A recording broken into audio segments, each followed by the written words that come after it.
মিজানুর রহমান আজহারীর নাম ধরে ধরে বিষদগার চালাচ্ছে। এই ময়দানে এতদিন পর্যন্ত প্রায় 17 বছর কেউ কথা বলতে পারে নাই। সাফ কথা বলছি। এখন যারা এগুলো বলছেন জনগণকে বিভ্রান্ত করার জন্য, উনি অ্যাক্টিভ ভাবে কোন রাজনৈতিক দলের সাথে নাম লিখাননি। মাওলানা আজহারীকে যারা জামাতের প্রোডাক্ট বলে চালানোর কারণে মারা তো গেছে, আমার মনে হয় অলরেডি ও জাহান্নামে চলেও গেছে। এখানে আসার পরে কেন জানি শূন্য শূন্য লাগছে। লক্ষ লক্ষ মানুষ আমরা হাজির হয়েছি। নবীজির এই হাদিসটা মনে পড়ছে। বিশ্ব নবী জানিয়েছিলেন, সুন্দর একটা ঘর, একটা বিল্ডিং, একটা লোক এসে দেখে চারিদিকে ঘুরতে ঘুরতে পোড়াটা ঠিক আছে, একটা কণা, একটা ইট নেই।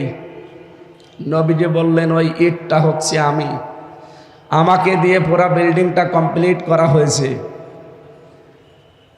100 বছরের ইতিহাস, বাংলাদেশে ইসলাম এসেছে যেই লাইন দিয়ে, তার ভেতরে চট্টগ্রাম অন্যতম। এই জনপদে যিনি কোরআনে কারিমের কথা বলতেন, বাইতুল শরফের পীর, বিশিষ্ট মনীষী, আন্তর্জাতিক খ্যাতি সম্পন্ন একজন ব্যক্তিত্ব, আলহাজ মাওলানা আব্দুল জব্বার, আল্লাহ রাব্বুল আলামিন তার গোলামের কবরটাকে জান্নাতুল ফেরদাউস বানিয়ে দেন, বলেন আমিন। এখানে কথা বলতেন চট্টগ্রামের সিংহপুরুষ মাওলানা সিদ্দিক আজাদ হাফিজাহুল্লাহ। নাম না জানা হাজার হাজার আলেমরা এখানে আপনাদের সামনে কোরআনে কারিম, নবীর হাদিস থেকে আলোচনা রেখেছেন। যারা বিদায় নিয়েছেন, কবরে আছেন, আল্লাহ জান্নাতুল ফেরদাউস দান করেন। যারা এখনো বেঁচে আছেন, হায়াতে তাজ্জেবা সিহাতে কুল্লিয়া আল্লাহ যেন দান করেন, বলেন আমিন। যাকে পেলে আমরা সত্যি ধন্য হয়ে যেতাম, আজকের এই ময়দানটা পরিপূর্ণ হয়ে যেত। 3টা বছর আমি ফাঁসির কন্টেন্ট ছেলে কাটিয়ে আসলাম, তার পাশের বিল্ডিংয়ে ছিলাম। উনি ছিলেন 1 নম্বরে, আমি ছিলাম 4 নম্বরে, মাত্র একটা দেওয়াল মাঝখানে। বিশ্বনন্দিত মুফাসসির কোরআন আল্লামা দেলাওয়ার হোসাইন সাইদি রহমতুল্লাহ আলাই, আল্লাহ রাব্বুল আলামিন তার গোলামের সারা জীবনের একটা দোয়া, আল্লাহুম্মা ইন্নী আসআলুকা শাহাদাতান ফি সাবিলিক। হে আল্লাহ, তুমি আমাকে সাধারণভাবে মরণ দিও না, শাহাদাতের মরণ দিও। আমি জেলখানায় যতবার সাক্ষাৎ পেয়েছিলাম, যে কয়বার তার কাছে যেতে পেরেছিলাম, বারবার বলতেন, হামজা, আল্লাহ আমাকে যেন সাধারণভাবে মরণ না দিয়ে শাহাদাতের মরণ দেয়। আল্লাহ ঠিক তার সারা জীবনের সেই দোয়া কবুল করে জালেমদের মাধ্যমে ইমাম আবু হানিফা রহমতুল্লাহ আলাইহে তাকে যেমন বিষ প্রয়োগ করে হত্যা করা হয়েছিল, এ বাংলাদেশের কৃতি সন্তান, তাফসীরুল কোরআন মাহফিল এই শব্দটার সারা বিশ্বে যার নামে পরিচিত, তিনি শহীদ আল্লামা দেলাওয়ার হোসাইন সাইদি। তাফসীরুল কোরআন মাহফিল এই শব্দের জনক বলা হয় তাকে। গণিতের জনক একজন আছে, ইতিহাসের জনক আছে, পৃথিবীর প্রত্যেকটা জিনিসের জনক আমরা আলাদা আলাদা বানিয়েছি। আমার যতটুকু জ্ঞান বা ধারণা, বাস্তবতা আমি দেখেছি, বাংলাদেশের তাফসীর মাহফিল এটা বললে আল্লামা সাইদির নাম চলে আসে। সেই শহীদ আল্লামা সাইদি সাহেবকে আমরা হারিয়ে ফেলেছি। রব্বুল আলামিন তার কবরটাকে যেন জান্নাতের সুউচ্চ মাকাম দান করেন, জান্নাতুল ফেরদাউসে একেবারে সর্বোচ্চ চূড়ায় আল্লাহ তাকে যেন পৌঁছিয়ে দেন। তার সারা জীবনের কোরআন প্রচারের খেদমত আল্লাহ কবুল করেন। দল, মত, জাতি, বর্ণ, ধর্ম নির্বিশেষে আজকের এই অনুষ্ঠান, এটা শুধু চট্টগ্রাম মুসলমানদের অনুষ্ঠান নয়। হাদা বায়ানুল লিন্নাস হুদাল লিন্নাস, মানুষ পদবাচ্য আমরা যারা বিবেচিত, সবার জন্য আজকের এই অনুষ্ঠান উন্মুক্ত। সুতরাং অন্যান্য ধর্মের যারা এসেছেন তাদেরকেও আমরা কোরআনের অনুষ্ঠান থেকে ওয়েলকাম জানাচ্ছি, স্বাগতম জানাচ্ছি। সম্মানিত উপস্থিতি, গতকাল আমার মাহফিল ছিল চুয়াডাঙ্গা। ওদের সাউন্ড সিস্টেমটা ভালো ছিল না, চাপ দিয়ে কথা বলতে গিয়ে কণ্ঠটা বসে গেছে। মুসাফির অবস্থায় আছি, অসুস্থ অবস্থায় আছি, এখনো মাজলুম অবস্থায় আছি। কারণ বিভিন্ন জায়গায় জালেম নেই, কিন্তু মুনাফিকদের দ্বারা বাধাপ্রাপ্ত হচ্ছি। সেই হিসাবে এই লক্ষ লক্ষ আল্লাহর বান্দা বান্দিদেরকে নিয়ে একটু দোয়া চাই, আল্লাহ যেন আমার কণ্ঠটা অন্তত 1.5 ঘন্টার জন্য তিনি ছেড়ে দেন। আরো জোরে বলেন আমিন। যে আল্লাহ আমাদের কোরআন শোনার জন্য নিয়ে আসলেন, আল্লাহ আমাদেরকে 5টি জিনিস দিয়েছেন। এই 5টি নিয়ামতের ভেতরে পৃথিবীতে আমরা মিলিয়েছি। বিজ্ঞান প্রমাণ করেছে এই 5টা বিষয় দুনিয়ার কারোর সাথে কারো মেলে নাই, কিয়ামত পর্যন্ত মিলবেও না। তার ভেতরে 1 নম্বরে এই যে কথা বলতে পারছি, কণ্ঠের স্বর। যতই কাছাকাছি মনে হোক, জীবনেও একরকম পাবেন না। বিজ্ঞান জানাচ্ছে এই কথা তৈরি হওয়ার জন্য কণ্ঠ নালীর ভেতরে 27টা স্তর পার করা লাগছে। 27টা ধাক্কা খাওয়ার পরে একটা কথা যখন সর্বশেষ বের হয়, তখন ওর ধরনটা পাল্টিয়ে যায়। আমার সাথে অধ্যক্ষ মোহাম্মদ তাহের সাহেবের কথা জীবনেও মিলাতে পারবেন না। হয়তো 1 থেকে 26 পর্যন্ত স্তরগুলো ঠিক আছে, একটার পরে একটা 27 নাম্বার যখন বের হবে, কথাটা আল্লাহ পাল্টিয়ে দেবে। তার ঢং, তার আওয়াজ, তার সিস্টেম আমার আল্লাহ নিজে কন্ট্রোল করে পাল্টিয়ে দেন। প্রতিটি জায়গায় একজন করে ফেরেশতা বসে আছে। দ্বিতীয় নম্বরে আমরা পেয়েছি বিজ্ঞান ভিত্তিক এই যে আমাদের জহব্বা, এই জহবার ভেতরে 1,17,000 এখানে 1,17,000 সেল দেওয়া আছে। এর ভেতরে 357টা স্তর আছে। স্তর 1 লক্ষ, এর উপরে 1 লক্ষ না 1.5 কোটির উপরে আচ্ছাদন স্তর আল্লাহ আমাদের এই জহব্বার ভেতরে সাজিয়ে দিয়েছেন। আপনি যদি 1.5 কোটি খাবার এই পৃথিবীতে খেতে থাকেন, এক একটা জিনিসের স্বাদ এই জহব্বা আলাদা আলাদা বলে দিতে পারবে। আমি বিশ্বের যতগুলো দেশ ঘুরেছি, বাংলাদেশ সহ যতগুলো খাবার আমি খেতে পেরেছি, অন্যান্য দেশের কথা বাদ দিলাম, বাংলাদেশে গাজীপুরে কাপাসিয়া থানার নিরিবিলি একটা হোটেল আছে, সেখানে 180 প্রকার খাবার আমি পেয়েছি। আমার জহব্বার ভেতরে আল্লাহ স্বাদ নেওয়ার জন্য 1.5 কোটি স্তর দিয়েছেন। পৃথিবীর কোনো রেস্তোরাঁ, কোনো রেস্টুরেন্ট, কোনো হোটেলে, কোনো বাড়িতে আজ পর্যন্ত 1.5 কোটি প্রকারের খাবার কেউ রান্না করতে পেরেছে? পারবে? সবচাইতে বেশি হয় নিরিবিলি হোটেলে 180 প্রকার। এর উপরে আমি আর পাইনি। এই জন্যে আল্লাহ রাব্বুল আলামিন জহব্বার যে স্তর দিয়েছেন, এটা এক একজনের এক এক রকম স্বাদ গ্রহণ করার যোগ্যতা আল্লাহ রাব্বুল আলামিন দিয়েছেন। 3 নম্বরে পেয়েছি চামড়া। এই আমাদের শরীরের ভেতরে 3.5 হাত, এই বডিতে 9,768 প্রকার চামড়া আল্লাহ সাজিয়ে দিয়েছেন। এক এক জায়গার চামড়া এক এক রকম। সব জায়গার চামড়া যদি একরকম হতো, দুনিয়ায় কোনো কাজ আমরা করতে পারতাম না। আমার চামড়া ওনার চামড়া যদিও মনে হচ্ছে কাছাকাছি দেখতে, আমার চামড়া যদি ফেটে যায়, কেটে যায়, পুড়ে যায়, ওনার চামড়া এনে লাগিয়ে দেবেন। ডাক্তার সাহেব তো ছিলেন, চলে গেলেন, ওনাকে জিজ্ঞাসা করলো পেতেন। কোন মানুষের চামড়া আমার সাথে লাগাবেন, যত বেশি লাগাবেন তত পছন্দ ধরবে, ওই জায়গাটা নষ্ট হয়ে যাবে। আমার এই জায়গাটা যদি ভালো বানাতে হয়, আমার শরীরের এই 9,768 প্রকার চামড়ার কোনো জায়গা থেকে কিনে ওই জায়গায় লাগিয়ে দিলে আস্তে আস্তে ভালো হয়ে যাবে। বাড়ি যেয়ে বলবেন আল্লাহু আকবার। এরপরে পেয়েছি আমরা আঙ্গুলের ছাপ। দুনিয়া তৈরি হওয়ার পর থেকে আজকের এই দিন পর্যন্ত, এখান থেকে কিয়ামত পর্যন্ত যত মানুষ আসবে, কারো সাথে আঙ্গুলের এই ছাপ কোনোদিন মেলে নাই, কোনোদিন মিলবে না। অথচ মাত্র 153টা এখানে রেখা দেওয়া আছে, মাত্র 153টা। কারো সাথে কারো মিল নেই।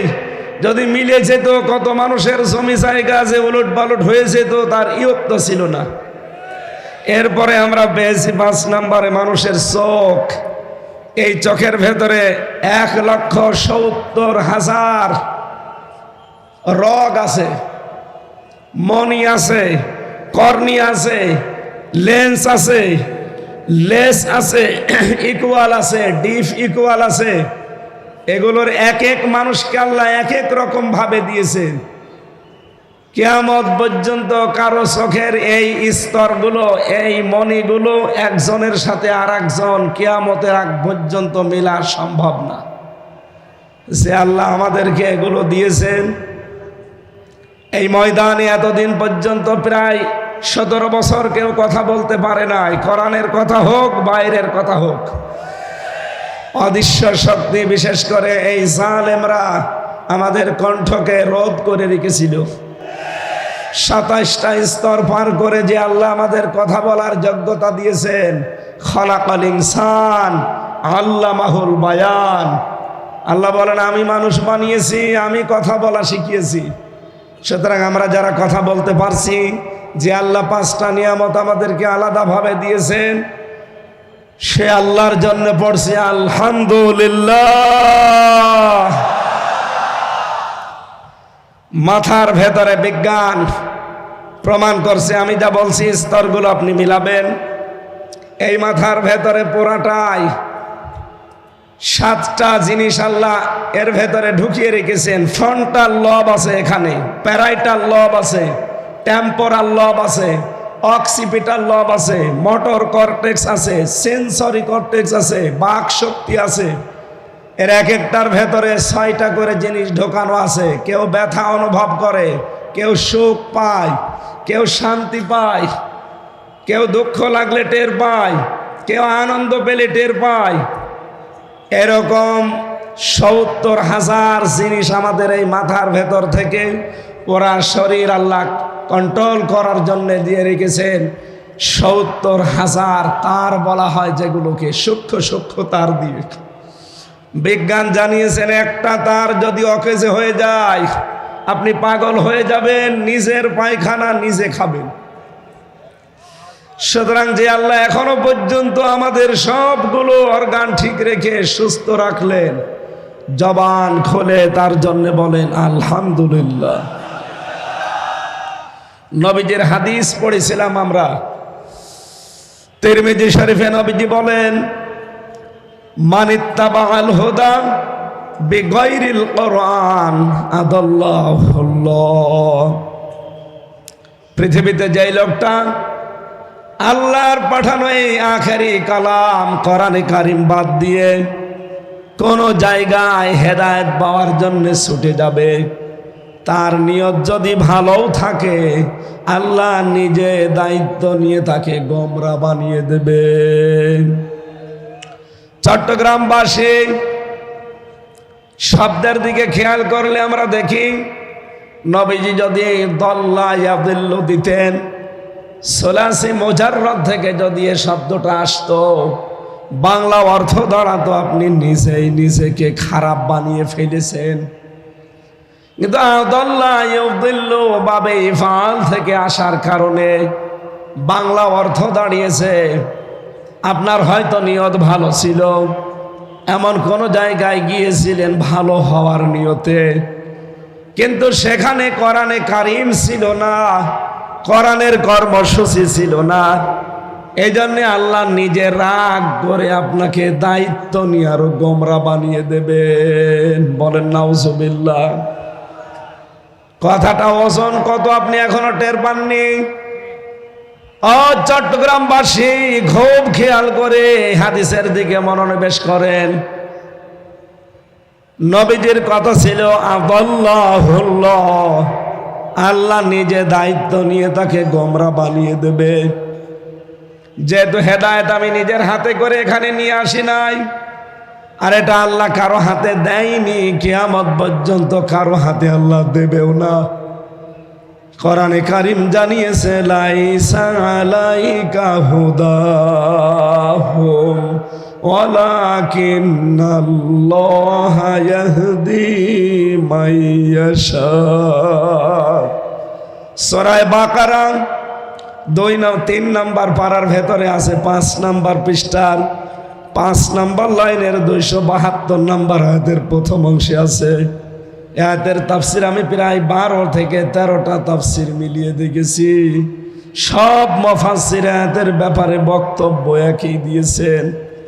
রব্বুল আলামিন বলেন, হেদায়েত দেওয়া হে নবী আপনার কাজ না, এটার দায়িত্ব শুধুমাত্র আমি আল্লাহর। জোরে বলেন সুবহানাল্লাহ। হযরত আবু হুরায়রা একবার গাছ লাগাচ্ছিলেন রাদিয়াল্লাহু তাআলা আনহু। হঠাৎ তিনি আনন্দে লাফিয়ে উঠলেন। লোকজন জিজ্ঞাসা করে, আবু হুরায়রা ভালোই তো লাগছিল, হঠাৎ করে আনন্দে লাফালেন কেন? হযরত আবু হুরায়রা বলেন, এই কিছুক্ষণ আগে আমি নরের দরবারে ছিলাম, বিশ্ব নবীর দরবারে থেকে দেখলাম একটা আয়াত নাযিল হয়েছে, ইন্নাকা লা তাহদি মান আহবাবতা ওয়ালাকিন্নাল্লাহা ইয়াহদি মাইয়াশা। আল্লাহ পাক বলেন, হে নবী আপনি যাকে চান ভালোবাসেন তাকে হেদায়েত দিতে পারবেন না। এটা আমি আল্লাহ যাকে ইচ্ছা করি শুধু তাকেই দান করি। এটা নবীজির হাতে যদি থাকতো, আল্লাহর নবী নিজের আত্মীয় স্বজন বংশের লোকদেরকে হেদায়েত গুলো দিয়ে আমার পর্যন্ত হয়তো আসতো না। আল্লাহ যেহেতু নিজের হাতে রেখেছেন, আমার মতো আবু হুরায়রাকে আল্লাহ যে পথ দেখিয়েছেন, এই জন্য আমি আজ আনন্দে হাসতেছি। বলেন সুবহানাল্লাহ। চট্টগ্রামবাসী, আমি যে কথাটাই হাদিস থেকে তুলে আনতে চাই, যেখানে কোরআন নেই ওখানে যদি আপনি ভালো হওয়ার নিয়তেও থাকেন, আপনাকে খারাপ বানিয়ে দেবে হামজা। কে? আরো জোরে আর একবার বলেন কে? তাহলে হাদিস থেকে আজকে একটা জিনিস নিয়ে যাওয়া লাগবে বাড়িতে। যেহেতু কণ্ঠটা আমার বসা, চাপ দিয়ে কথা বলা যাচ্ছে না, আপনারা স্বভাব জোরে দেবেন। এই দেশে এখন 48,000 পীরের দরবার আছে সরকারি জরিপে, বেসরকারি জরিপে আরো বেশি, আর এই চট্টগ্রাম বিভাগে এগুলো আরো বেশি। এ অঞ্চলে তো ঘরে ঘরে আল্লাহর ওলি। এক কথা বলেন না কেন? ঘরে ঘরে পীর সাহেব। পুরুষ মানুষ শুধু পীর দাবি করে শেষ হয়ে যায় না, মহিলারাও নাকি পীর। ওটা পীর আম্মা, মহিলা পীর। আমি পীর হতে নিষেধ করি না, পীর তো ভালো জিনিস। পীর মানে উস্তাজ, পীর মানে শিক্ষক, পীর মানে মুআল্লিম। আপনি যেটা জানেন না, যিনি জানে তার কাছে জেনে নেবেন, এইটার নাম পীর। এটার নাম কি? অধ্যক্ষ মোহাম্মদ আবু তাহের। আপনি যেটা জানেন না, ওনার যে বিষয়ে জ্ঞান আছে ওনার কাছে জেনে নেবেন, উনি আপনার পীর। ওনাকে পীর মানেন তো? এক কথা বলেন না কেন? এই হিসাবে 48,000 না, 48 লক্ষের উপরে পীর হয়ে যাবে না? এজন্য পীর জিনিস ভালো, কিন্তু ব্যবহারটা আমরা খারাপ করে ফেলেছি অনেকে। আজ বাংলাদেশের মানুষের স্বভাব, যে জিনিস যত ভালো বের হয় খুব তাড়াতাড়ি এই দেশের মানুষ তার নকল তাড়াতাড়ি বের করতে পারে। পীর তো ভালো জিনিস। এদেশে ইসলাম নিয়ে এসেছে পীর সাহেবরা। বাইজিদ বোস্তামি চট্টগ্রামের রহমতুল্লাহ আলাই, সিলেটের শাহজালাল রহমতুল্লাহ আলাই, আমার খুলনা বিভাগের খানজাহান আলী রহমতুল্লাহ আলাই, এই মানুষগুলো এই দেশে ইসলাম নিয়ে এসেছিলেন। তারা তো ভালো, কিন্তু এই জিনিসকে পুঁজি করে অনেকে আজ হাজারো দরবারে ব্যবসা করে খাচ্ছে।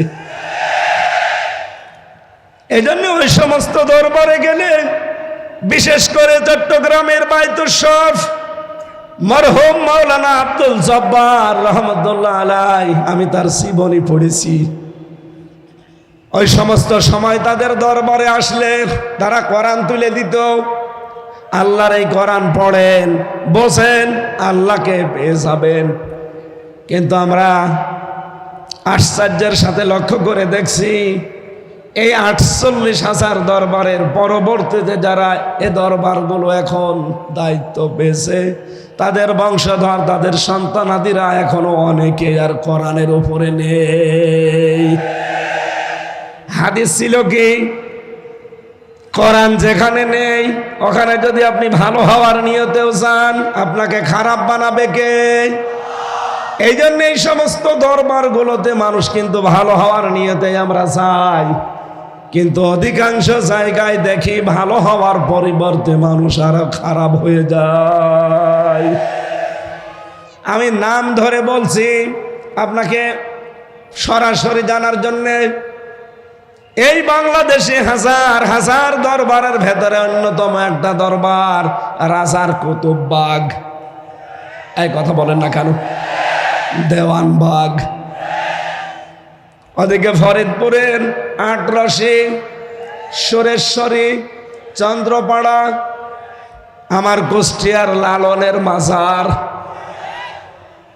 এই চট্টগ্রাম, সিলেট, বরিশাল এ সমস্ত বিভাগ থেকে মানুষেরা দলে দলে পালে পালে কুষ্টিয়ার লালনের মাজারে যায়। আপনারা যান তো ভালো হওয়ার নিয়তে, যে ওখানে আল্লাহর ওলি শুয়ে আছে লালন শাহ, কিন্তু ওখানে কোরআন চলে না, কোরআনের কোন কর্মসূচি ওখানে নেই। ওখানে সব হয় প্রকাশ্য শিরিক, কুফরি আর বেদাত। সারা বাংলাদেশ সহ বিশ্বের আমি যতগুলো জায়গার খবর জানি, গাঁজা খেলে পুলিশে ধরে না আমি পাইনি, কিন্তু লালনের মাজারে পুলিশ পাহারা দিয়ে গাঁজা খাওয়ায়। পৃথিবীতে আমার মনে হয় একটা নিরাপদ জায়গা যেখানে পুলিশ পাহারা দিয়ে গাঁজা খাওয়ায়। এই জায়গায় মানুষ যাচ্ছে ভালো হওয়ার নিয়তে, ভালো হওয়ার পরিবর্তে মানুষ আরো খারাপ হয়ে যাচ্ছে। এই কারণে আগে বিড়ি খেত না, এখন বিড়ি খায়। আগে গাঁজা খেত না, এখন গাঁজা খায়। এই কথা বলে না কেন? কেন? কারণ কোরআন নেই। তুই ওখানে গেলি কেন? বলেন বলেন। সুতরাং এই বাংলাদেশে 48 লক্ষ যদি দরবার তৈরি হয়, যেই দরবারে কোরআন নেই, কোরআনের কর্মসূচি নেই, ওই দরবার যদি আমার বাবাও তৈরি করে, ওই দরবারে আমি আজকে থেকে নেই। কারা কারা সিদ্ধান্ত নিয়ে বাড়ি যেতে পারবেন দেখি? হাত তোলেন মুসলমান। লিল্লাহে তাকবীর।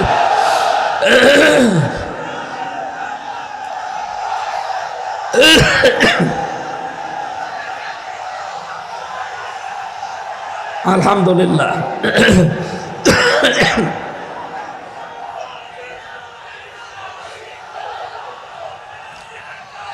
আমার ভাইরা,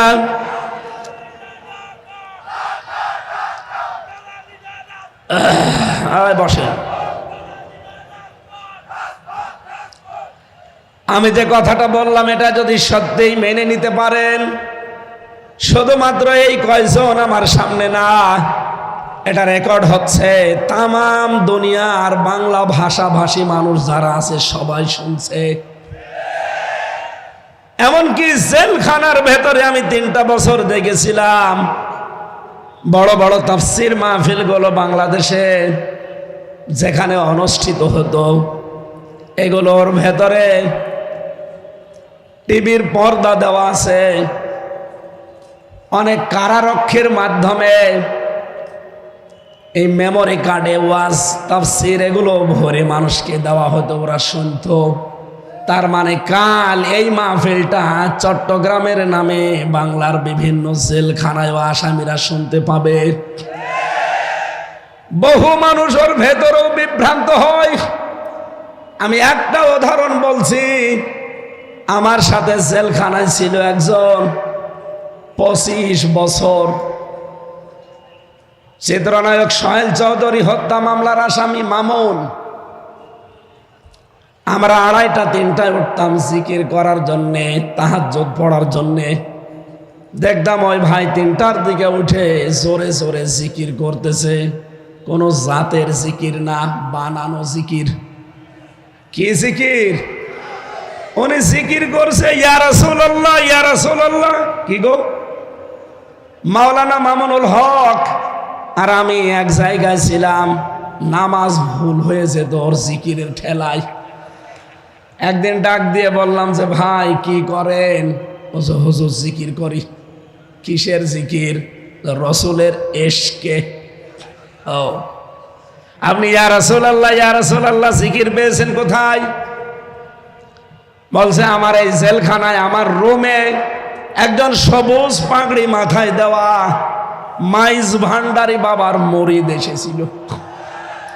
উনি আমাকে এই জিকির শিখিয়েছে যে তাড়াতাড়ি যদি বের হতে চান তাহলে ইয়া রাসূলুল্লাহ জিকির করেন। মাওলানা মামুনুল হক আর আমি দুইজন বললাম যে ভাই ইয়া রাসূলুল্লাহ বলে কোনো জিকির নেই। জিকির একটা ইবাদত। রাসূলের নামে আপনি দরুদ শরীফ পড়তে পারেন, কিন্তু জিকির যদি করতে হয় এই পৃথিবীতে একমাত্র করা লাগবে আমার আল্লাহর নামে। কোরআনে কারীম জানিয়েছে ওয়াল্লাযীনা লা ইয়াদউনা মা'আল্লাহি ইলাহান আখার। সূরা ফুরকান 68 নম্বর আয়াতের প্রথম অংশে আছে রব্বুল আলামিন বলেন রহমানের বান্দা তো তারা যারা আল্লাহর সাথে অন্য কাউকে ডাকে না। চট্টগ্রামবাসী, সারা বাংলাদেশের 64 জেলাতে আমার এই ছোট্ট জীবনে আমার যাওয়া আছে। আমি দেখেছি সবচাইতে বেশি জিকিরের নামে ভণ্ডামি হয় চট্টগ্রাম বিভাগে।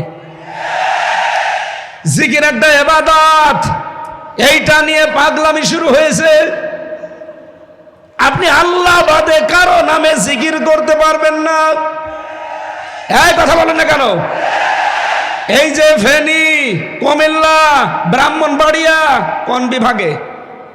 চট্টগ্রাম। বলেন বলেন, এখান থেকে জিকির গুলো বেশিরভাগ আবিষ্কার হয়। এরা আল্লাহর নামে কিছুক্ষণ জিকির করার পরে দেখি জিকির করে ইয়া রাসূলুল্লাহ, ইয়া আলী বাবা, দয়াল বাবা, কেল্লা বাবা, ফতে বাবা, শাহ আলী বাবা। সাবধান মুসলমান, এদের পরবর্তীতে 69 নম্বর আয়াত ইউদাআফ লাহুল আযাবু ইয়াউমাল কিয়ামাহ। আল্লাহ পাক বলেন আমার নামে জিকির করে আর পাশাপাশি অন্য কাউকে যারা জুড়ে ডাকে তাদের শাস্তি হবে ডবল। এদের লাইভ চলছে, আমি জানি ওনাদের কানেও যাচ্ছে। চট্টগ্রামের মুসলমানেরা আপনার হাতে পায়ে ধরে বলছি আমি আপনাকে বাঁচাতে চাই। আমি কোরআন দিয়ে দলিল দিয়েছি। আপনি যে বাবার কথা মতো জিকির করেন, উনি যদি কোরআনের দলিল দিতে পারে আমি আজকে আয়াত পড়ব না, আর বাদ দিয়ে দেব। কিন্তু আপনাকে কোরআনের দলিল দেওয়া লাগবে। কথা বলেন ঠিক কিনা? কিসের কেল্লা বাবা, কিসের ফতে বাবা, কিসের শাহ আলী বাবা? কোন বাবার নামে দুনিয়ায় জিকির নেই। জিকির হবে কার নামে? এমনকি লাভ ফাল দেওয়া জিকিরে নেই। জিকির হবে মনে মনে, কান্না জড়িত কণ্ঠে, মৃদু আওয়াজ দিয়ে, আবেগ দিয়ে। সূরা আরাফের 205 নম্বর আয়াতে 6 নম্বর আয়াতে আল্লাহ দলিলগুলো দিয়েছেন, আর আপনি বানিয়ে নিয়েছেন। এত জোরে জোরে লাফান, ফেরেশতারা পর্যন্ত আশ্চর্য হয় আসলাম কোন দেশে। সাবধান, আজকে থেকে আর জিকির করা যাবে না আল্লাহ বাদে অন্য কোন নামে। জেলখানায় 25টা বছর ওই লোকটা, সে একটা মাজলুম মানুষ হয়ে গেছে। তাকে আপনি একটা ভালো জিকির শিখিয়ে দেবেন না, একটা নতুন আবিষ্কার করা জিকির আপনি শিখিয়ে তার জীবনটা আপনি ভুল পথে ঠেলে দিলেন। নিজেও তো জাহান্নামে যাচ্ছেন, ওই মানুষটাকেও সাথে নিয়ে যাচ্ছেন। এই কথা বলেন না কেন? সুতরাং বাংলাদেশে আলেম নামে কিছু সালেম পয়দা হচ্ছে, আমি নাম নিতে চাই না, তাদের আমার ঘৃণা লাগে। এই মানুষগুলো আজিয়ালি বাবা, শালি বাবা, কেল্লা বাবা, ফতে বাবার নামে জিকির করে আপনাদেরকে দিয়েও করায়। ওরা জাহান্নামে যাচ্ছে, যাক, ওদের শাস্তি হবে ডবল। আপনি আমি ওদের সাথে যেতে চাই? বলেন। সুতরাং আজকে সিদ্ধান্ত নিয়ে যারা হাত তুলেছেন, কোরআন যেখানে নেই আমি ওখানে আজকে থেকে আর নেই, তাহলে হেদায়েত আপনাকে আমার আল্লাহ দেবে। দ্বিতীয় পয়েন্টে পেয়েছি, বাংলাদেশে এখন 48টা রাজনৈতিক নিবন্ধিত দল, এর বাইরে আরো আছে নিবন্ধনের বাইরে, সব মিলে প্রায় 84টা হবে। যতগুলো দল এই দেশে রাজনীতি করছে, যেই দলের কর্মসূচিতে কোরআন নেই, কোরআনের কর্মসূচি নেই, আল্লাহর কসম আপনি যদি ভালো হওয়ার নিয়তেও সেখানে থাকেন, নিজে আল্লাহ দায়িত্ব নিয়ে আপনাকে আরো খারাপ বানিয়ে দেবে।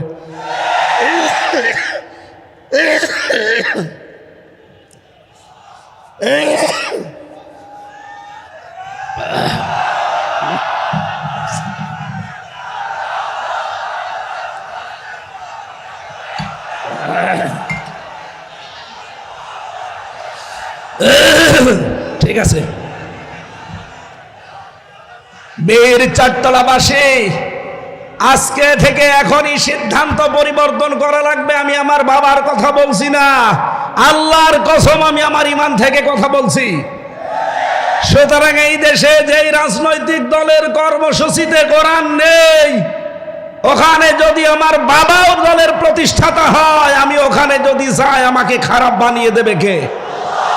সুতরাং আমি আমার বিশাল আখিরাত নষ্ট করতে চাই না। যেই দলে কোরআন নেই ওই দলে আমি নেই। কারা মন থেকে রাজি আছেন দেখি? লিল্লাহি তাকবীর। এই দেখেন তো, হাত তোলেনি কে? দেখেন।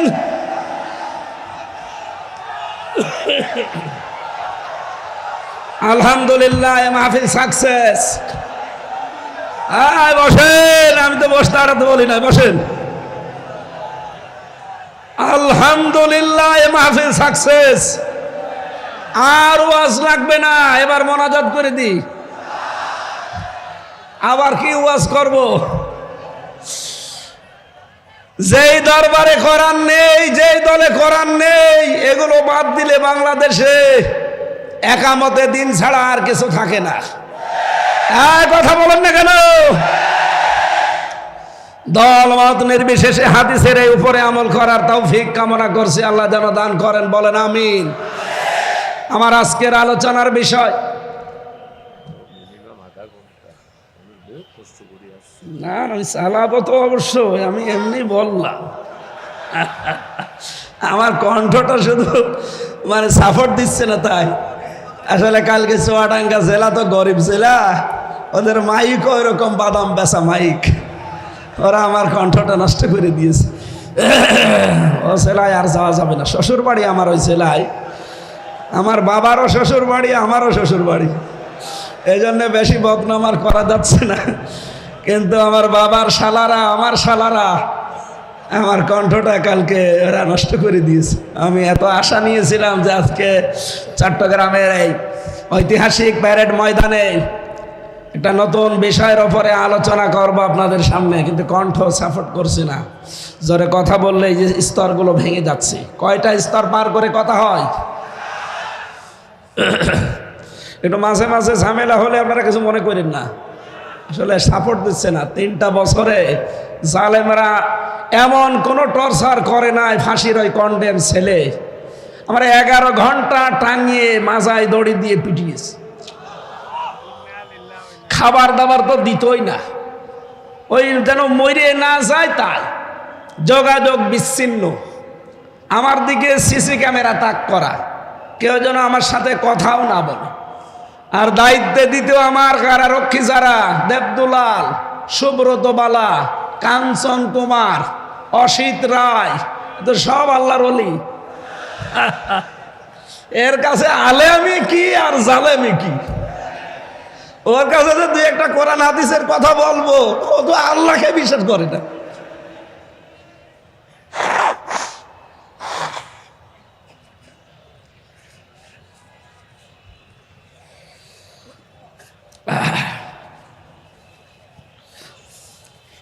এই যেখানে ভূতের ভয় সেখানে রাত হয়, এমনি 5-6 দিন আছি জ্বরে, এরপরে আবার এই বড় অনুষ্ঠানটা আমার কপালে পড়ে গেছে।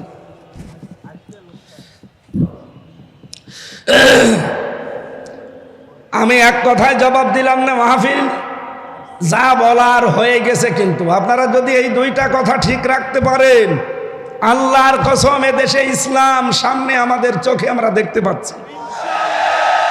কারণ বিজয় যদি আসে তাহলে 9টা লক্ষণ আল্লাহ মানুষকে দেখায়। সূরা নসরের প্রথম 2টা আয়াতে আপনি দেখবেন 2টা আছে, ইযা জাআ নাসরুল্লাহি ওয়াল ফাত, যখন আসবে আল্লাহর সাহায্য তখন আপনি বিজয় দেখতে পাবেন। বিজয়ের চিহ্ন, নমুনা, সিমটাম 9টা। কয়টা? তার প্রথমটা হচ্ছে ওয়ারাইতান নাস ইয়াদখুলুনা ফি দীনিল্লাহি আফওয়াজা। হে নবী, আপনি দেখবেন দলে দলে পালে পালে মানুষ ইসলামে প্রবেশ করছে।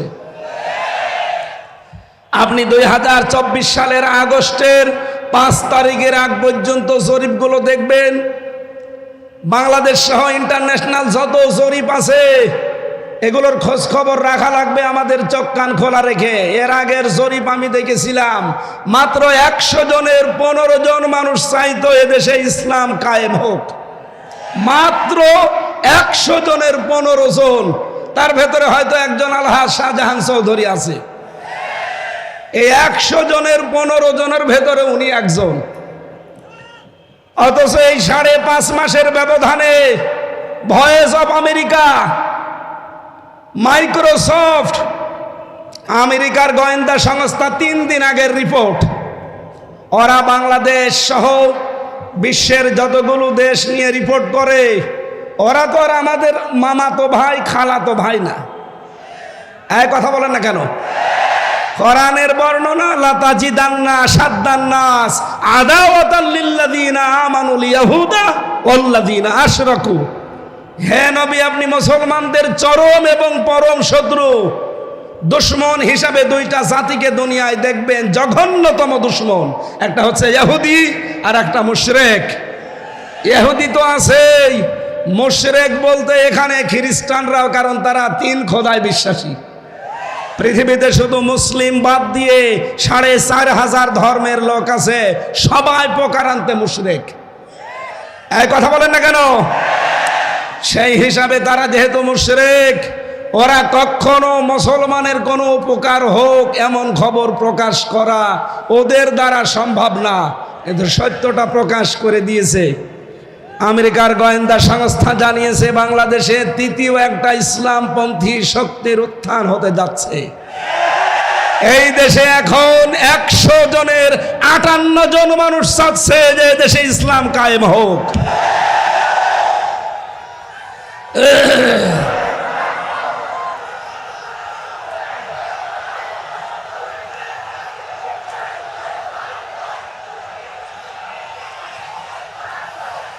আলহামদুলিল্লাহ। সেই হিসাবে আমি বিশ্বাস করি সূরা নসরের এই 2 নম্বর আয়াত 100 ভাগ। আপনারা না 98 ভাগ? কত ভাগ? ফি দীনিল্লাহি আফওয়াজা, দলে দলে পালে পালে মানুষ ইসলামে প্রবেশ করবে। আগে আলহাজ শাহজাহান চৌধুরী যদি কুষ্টিয়ায় যেতেন, খুব বেশি হলেও 200 থেকে 500 মানুষ হতো। এখন শাহজাহান চৌধুরী কুষ্টিয়ায় যাক, আমিরে জামাত ডক্টর শফিকুর রহমান কুষ্টিয়ায় যাক, চরমনায়ের পীর সৈয়দ রেজাউল করিম সাহেব যাক, 200-500 না, 2 থেকে 5 লাখ মানুষ কমপক্ষে হবে, কোনো ব্যাপারই না। এটা আফওয়াজার ভেতরে পড়ে না। মাত্র 5 মাসের ব্যবধানে যদি অবস্থা আল্লাহ তৈরি করে দেয়, আর 5 মাস যেতে দেন। এই জন্যে সৈয়দ মুফতি রেজাউল করিম হাফিজাহুল্লাহ 3 দিন আগে উনি সাংবাদিকদেরকে জানিয়েছেন যে নির্বাচন 1 থেকে 1.5 বছর পর হোক, অসুবিধা নেই। পেছন দিক থেকে দেখলাম একজন জামা টেনে ধরছে। তার মানে সে বুঝে ফেলেছে যে না, হবে না। এ হুজুর সব এক হয়ে গেছে, দেশের দাড়িওয়ালা টুপিওয়ালা, নামের আগে যাদের মোহাম্মদ, নামের শেষে হুসাইন, এদেরকে আর থামানো যাচ্ছে না। এরা সব এখন এক হয়ে গেছে। সুতরাং আমি বিশ্বাস করছি কিছুদিনের ভেতরে দেখবেন 100 জনের 100 জন মানুষ বাংলাদেশে বলবে আমরা কোরআনের রাজ কায়েম করতে চাই। আল্লাহ যেন এটা দেখে মরার তৌফিক দেন, বলেন আমিন। জেলখানার 3টা বছরে ফাঁসির কন্ডেম সেলের ভেতরে যেহেতু যোগাযোগ বিচ্ছিন্ন ছিলাম, আল্লাহর সাথে সম্পর্ক আমার খুব ভালো ছিল। 24টা ঘন্টায় কোনো কাজ নেই। বই পড়ার জন্য কারারক্ষীকে বললে যেহেতু দেবদুলাল এনে দিত বঙ্গবন্ধুর আত্মজীবনী, ও ছাতা পড়ে আমি করবো কি? বলতাম যে স্যার একটু বই এনে দেন। একদিন নিয়ে এসে দিল বঙ্গবন্ধুর ছেলেবেলা। আমি বললাম এটা লাগবে না। তারপরের দিন বললাম, উনি নিয়ে এসে দিল বঙ্গবন্ধুর চীন সফর। স্যার আর বই নেই? হ্যাঁ আছে, নিয়ে আসেন। এরপরে নিয়ে এসে দিয়েছে বঙ্গবন্ধুর আত্মজীবনী। একদিন রাগ করে বলে ফেললাম যে বই নিয়ে আসার আর জায়গা পান না, আমার ফাঁসি চাই, এই বইটা নিয়ে আসতে পারেন না? এই বই পড়তে নেই। পড়তে নেই কেন? ওইটা নিয়ে আসেন। আমি মেজর ডালিম বলছি ওই বইটা নিয়ে আসেন। আপনি যেহেতু অন্য ধর্মের মানুষ, আপনি তো আনবেন না। তো অন্তত কোনো মুসলমান কারারক্ষীকে বলেন সে যেন একটা তাফসির আমার এনে দেয়। আল্লাহর ইশারা এনে দিয়েছে ফি জিলালিল কোরআন আর তাফহিমুল কোরআন। আমি যেই দুইটাকে সবচাইতে বেশি ভালোবাসি। 3টা বছর মাওলানা মামুনুল হক, মাওলানা শাকাওয়াত হোসেন রাজি আর মুফতি নূর হোসাইন নুরানি হাফিজাহুল্লাহ 3 জন আলেম আমার পাশে ছিল। খুব বড় মাপের আলেম তারা, কওমি মাদ্রাসার বড় ভালো মানুষ। অনেক অবদান আমার এই 3 বছরে তাদের জীবনে আর আছে। আমি তাদের কাছে ঋণী হয়েছি, তাদের কাছে অনেক কিছু পেয়েছি, বিশেষ করে আরবি গ্রামার। আমি কোরআনের সাথে তাফসিরের সাথে মিলিয়ে মিলিয়ে যেগুলো পেয়েছি, 3টা বছর আল্লাহকে আমি একটা কথাই মনে হয় বেশি বলেছি, আল্লাহ জীবনে আমি কিচ্ছু চাই না, কোনোদিন বের হতে পারবো কিনা তাও জানি না। কারণ জালেম যে এইভাবে পড়ে যাবে কেউ কল্পনাও করে না। আমার একটাই দোয়া ছিল, মাবুদ যদি বাইরে কোনো দিন যেতে পারি, অল্প সময়ে মেন কথাগুলো তোমার বান্দাদের সামনে সহজ সরল ভাষায় যেন বলতে পারি, সেই তৌফিক আমাকে দিও। আর আমি চর্ম চোখে যেন দেখে মরতে পারি যে 56,000 বর্গ মাইল এই কালাম দিয়ে চলছে।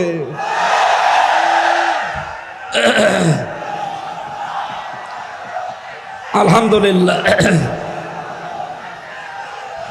যেহেতু আমি মাজলুম ছিলাম ওই সময়, 3টা বছরই আমি প্রায় অসুস্থ ছিলাম। মাঝে মাঝে কারারক্ষীদেরকে কিছু হাদিয়া তৌফা দিয়ে বলতাম যে ভাই কিচ্ছু চাই না, শুধু আল্লামা সাইদির, উনি যেহেতু হাসপাতালে থাকে মাঝে মাঝে, আমার একটু হাসপাতালে নিয়ে চলেন, অন্তত 10-15 মিনিট সময় পাই, আল্লাহর ওলির কাছ থেকে শেষ কিছু কথা শোনা যাবে। উনি আমার শেষের দিকে 10টা মিনিট উপদেশ দিয়েছিলেন, হামজা আমার হয়তো জীবনে বের হওয়া যাবে কিনা জানি না, তবে যদি বাইরে যেতে পারো, আমার 2টা কথা বেশ ভালো মনে আছে, চট্টগ্রাম আর খুলনা, এই 2টা জায়গার নাম তিনি বলেছিলেন যে এই 2 জায়গায় যদি যেতে পারো, বাংলার জনগণকে এই 2 জায়গায় জানাবে কোনোদিন আমি কোরআনের কথা বলতে পিছপা হইনি, তোমারও নির্দেশ দিলাম কোনোদিন পিছপা হবা না। এটা আমার মাথায় হাত দিয়েছিল, আমার মনে হচ্ছে এখন ওনার হাত আমার মাথায় লেগে আছে। আমি ওনার ওই কথাটা যেন মরণের আগ পর্যন্ত মেনে চলতে পারি, আল্লাহ তৌফিক দেন, বলেন আমিন। কারণ সেই জবান কোরআন বলে, ওই জবানে কোনো ভয় থাকা উচিত না। কথা বলেন। রব্বুল আলামিন বলেন, কিতাবুন উনজিলা ইলাইকা ফালা ইয়াকুন ফি সাদরিকা হারাজুম মিনহু লিতুনযিরা বিহি ওয়া যিকরা লিল মুমিনিন। বলেন আল্লাহু আকবার। সূরা আরাফের 2 নম্বর আয়াতে আল্লাহ বলেন, এই যে একখানা কিতাব হে নবী আপনাকে আমি দিলাম, কি করবেন এটা নিয়ে? মানুষকে যখন এটা দিয়ে সতর্ক করবেন, আপনার মনের ভেতরে যেন কোনো সংকীর্ণতা না আসে, কোনো ভয়, ভীতি, দ্বিধা, দ্বন্দ্ব, সংশয়, সন্দেহ, এরকম 33টা অর্থ আছে এই শব্দের। আপনার মনের ভেতরে যেগুলো জায়গা না পায়, আমরা তো ওই মন নিয়েই কথা বলতে চাই, কিন্তু এই 15.5 বছরে ওই মন নিয়ে কথা বলতে গিয়ে সালেমরা আমারে আটক করে রেখেছিল। আমার মতো হাজার হাজার আলেমদেরকে তারা জেলখানায় আটক করেছিল। কথা বলেন ঠিক কিনা? কিন্তু আলেমদের কণ্ঠ রোধ করা গেছে। মুফতি জসিমউদ্দিন রহমানী 12 বছর পরে বের হয়ে আপনি তাকে থামাতে পেরেছেন। মাওলানা মামুনুল হক 3 বছর পরে বের হয়ে থামাতে পেরেছেন। আল্লামা সাইদি রহমতুল্লাহ আলাই 13 বছর পরে যদি বের হতেন তাকে থামাতে পারতেন না। এই জন্য আমরা চেষ্টা চালাবো হারজন শব্দের হক আদায় করে কথা বলার। হারজনের ব্যাখ্যা আমি পেয়েছি 2টা। 1 নম্বরে তাফসিরে ফি জিলালিল কোরআনে পাবেন, রব্বুল আলামিন বলেন, হে নবী আপনি যখন কোরআন প্রচার করতে যাবেন, অনেক মানুষ এমন আছে আপনার কণ্ঠে কোরআন শোনার পর ওরা না বুঝে মন খারাপ করতে পারে। এরকম মানুষ চট্টগ্রাম বিভাগে নেই? আছে। ওই যে আলহাজ শাহজাহান সাহেব বলছিলেন না যে আমরা আপনাদের শত্রু না, আপনারা বিভিন্ন দরবারের নাম নিয়ে, বিভিন্ন কল্যাণের নাম নিয়ে কাজ করছেন, ইসলামের করেন, কিন্তু আসেন এই মাহফিলে। আপনাদেরকে আমরা কোরআনের দিকে ডাকি, আর এটা আমরা আন্দাজে ডাকি না। কুল হাদিহি সাবিলি আদউ ইলাল্লাহ আলা বাসীরাতিন আনা ওয়া মানিত্তাবা'আনি। সূরা ইউসুফের 108 নম্বর আয়াতে আল্লাহ বলেন, হে নবী আপনি বলেন এইটাই আমার পথ, এইটাই আমি মানুষকে আল্লাহর দিকে ডাকি। আমি আন্দাজে ডাকি না, আমি বুঝে শুনে ডাকি। এইটাই আমার পথ, এবং আমাকে যারা অনুসরণ করবে তাদের এই একই পথ। সেই হিসাবে আমরা আপনাদেরকে আহ্বান জানাচ্ছি, আপনি আসেন কোরআনের কাছে, কোরআন পড়েন, কোরআন বসেন।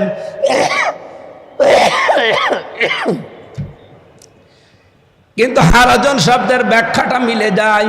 অনেক মানুষ দেখি না বুঝে, না জানার কারণে আন্দাজে আমাদের উপরে মন খারাপ করে। আপনার সাথে আমার জমি জায়গা নিয়ে কোনো ভেজাল আছে?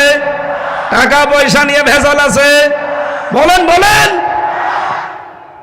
আপনি ইসলামকে বিদায় করে দিতে চান, নতুন ইসলাম আমদানি করতে চান, অথচ শান্তি কামনা করেন। কিয়ামত হয়ে যাবে, কিয়ামত হয়ে যাবে, আপনি শান্তি পাবেন না। এক দোকানদার, একটা ছোট্ট উপন্যাস পড়েছিলাম। এক দোকানদার, তার কর্মচারীর নাম হচ্ছে ইসলাম। তার একটা মেয়ে ছিল, নাম তার শান্তি। যেহেতু এক জায়গায় থাকে, ছেলে আর মেয়ে 2 জন এক জায়গায় থাকলে আকর্ষণ সৃষ্টি হতে পারে না। আল্লাহ 6টা জিনিসের প্রতি মানুষের আকর্ষণ তৈরি করে দিয়েছেন, তার ভেতরে 1 নম্বরে মহিলা, নারী। যেহেতু পর্দার বিধান মানে না, এই জন্য তাদের ভেতরে দেখা সাক্ষাৎ, প্রেম, মন দেওয়া নেওয়া। শেষ পর্যন্ত মালিক টের পাওয়ার পরে বলছে, দেখো আমার বাড়ির কর্মচারী আর আমার মেয়ের সাথে লাইন, আচ্ছা করে পিটিয়েছে। পিটিয়ে চাকরি শেষ করে বাড়িতে তাড়িয়ে দিয়েছে। ইসলাম চিন্তা করছে, মালিক তোমার এই শান্তির কারণে আজ আমি মার খেলাম, চাকরি হারালাম, দেখি ওই শান্তি কয়দিন বাড়ি থাকে। চট্টগ্রাম রেল স্টেশনে যে মোবাইলে কল দিয়েছে, শান্তি তুমি কোথায়? বাড়িতে। তাড়াতাড়ি চলে আসো, চট্টগ্রাম রেল স্টেশনে পালানো লাগবে। শান্তি ওর কথা মতো এসেছে, নিয়ে পালিয়েছে 2 জন আল্লাহর রাস্তায়। নাউজুবিল্লাহ। এটা কি আল্লাহর রাস্তা? শয়তানের রাস্তা। বিয়ের আগে যারা পালিয়ে যায়, কি আল্লাহর রাস্তায় যায় না শয়তানের? এই জন্য বিয়ের আগে প্রেম করা জায়েজ নেই, প্রেম হবে বিয়ের পরে। এই কথা বলেন না কেন?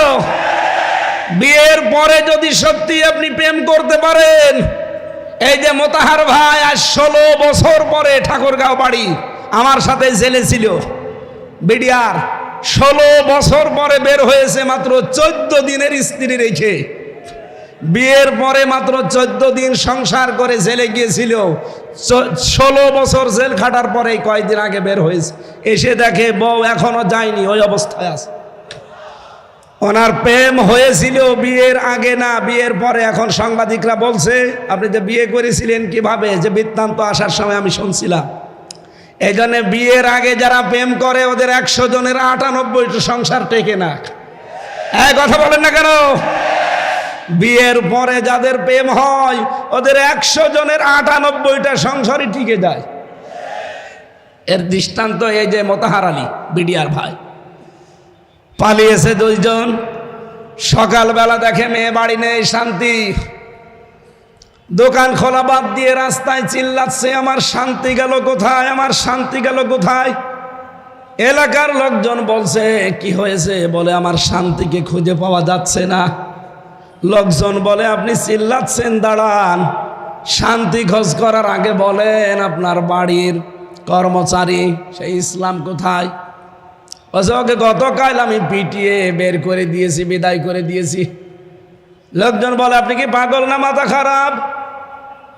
ইসলামকে পিটিয়ে ঝাঁটিয়ে বিদায় করে দেওয়ার পরে আপনি শান্তি তালাশ করেন? ইসলাম যেখানে শান্তি সেখানে।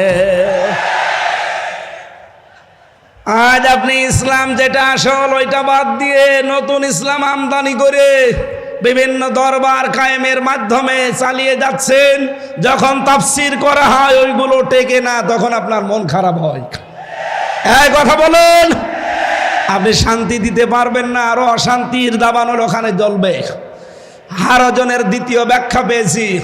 হে নবী, আপনি যখন কোরআন থেকে তাফসির করবেন, ব্যাখ্যা বিশ্লেষণ জানাবেন, তখন দেখবেন সমাজে অনেক নিয়ম নীতি চালু করা আছে ইসলামের নাম বলে, যেহেতু আগে ওইগুলো ইসলাম আসলে না, মানুষের বানানো। আপনি আসল ইসলামের কথা বললে ওইগুলো টিকবে না।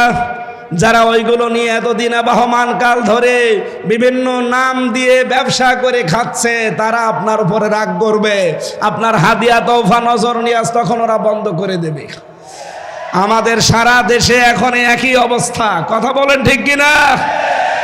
কথা বলার আগেই এই 15.5 বছর তো কান পোড়া দিত, এখন কান পোড়া না দিলেও এই কথা বলে যে কোরআন থেকে আপনি কথা বলবেন, শুধুমাত্র কবরের কথা বলবেন।